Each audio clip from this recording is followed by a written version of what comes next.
Jenazah Desi Eriati, pasien yang ditolak IGD Rumah Sakit Umum Daerah Padang dan akhirnya meninggal dunia keesokan harinya di rumah sakit swasta, dimakamkan pihak keluarganya di TPU Ayadingin Lubuk Minturun, Kecamatan Koto Tangah.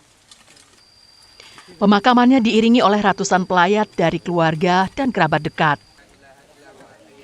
Keluarga menyesali tindakan RSUD yang menolak memberikan penanganan medis, bahkan menyuruh pasien untuk pulang karena dianggap tidak masuk kategori gawat darurat.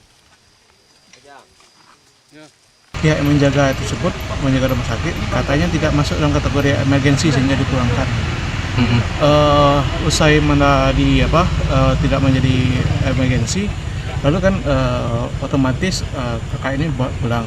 Ketika kita membawa ke rumah sakit yang lain itu malahan pihak rumah sakit tersebut menyatakan bahwa kondisinya sudah kritis dan perlu dan kami pun diberitahu agar harus mempersiapkan bagaimana opsi terburuk.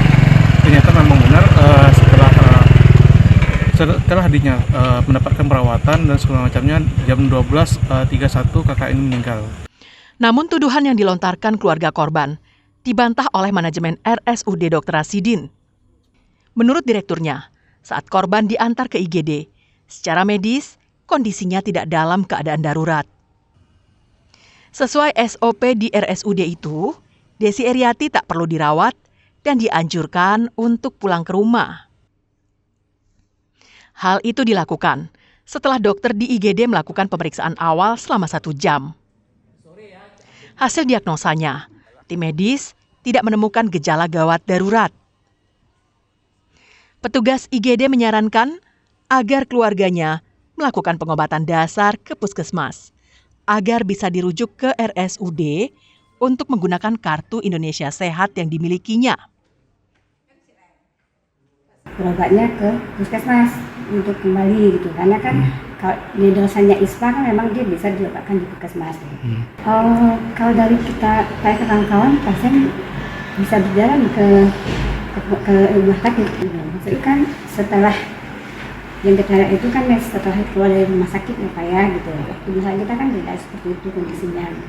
Jadi saat diperiksa di teman-teman di IGD, kondisinya yang ditemukan saat itu dalam keadaan semua batas normal. Namun alasan manajemen RSUD ini dibantah oleh Dinas Kesehatan Padang. Menurut kepala dinasnya, proses pemeriksaan yang dilakukan tim medis di IGD tidak secara mendetail dan menyeluruh. Yang kami sampaikan, kawan-kawan belum mendetail dalam melakukan pemeriksaan kepada pasien. Mendetail diagnosanya, tapi pemeriksaan yang dilakukan oleh kawan-kawan itu belum mendetail di lapangan, belum menyeluruh dilakukan pemeriksaan di lapangan. Itu makanya ini agak susah saya menyampaikan terkait dengan apakah salah atau tidak. Itu mungkin tim pengkaji. Kematian Desi Eriati yang digembar-gemborkan karena ditolak RSUD menggema di ruang publik. Beragam komentar dari warganet juga memunculkan persepsi yang menghujat manajemen RSUD. Sejatinya, kasus ini harus segera ditindaklanjuti oleh pemerintah Kota Padang agar kehidupan di negeri ini bisa berjalan sesuai dengan aturan yang jelas, bukan dijalankan sesuai dengan persepsi umum yang bergema di ruang publik. Desi Eriati meninggal dunia pada Sabtu siang pekan lalu, setelah sebelumnya ditolak untuk mendapatkan penanganan medis di IGD RSUD Dr. Rasidin Padang dengan alasan bukan pasien darurat. Desi Eriati akhirnya dibawa keluarganya ke rumah sakit swasta, namun akhirnya meninggal dunia akibat sesak napas. Alfi melaporkan dari Padang.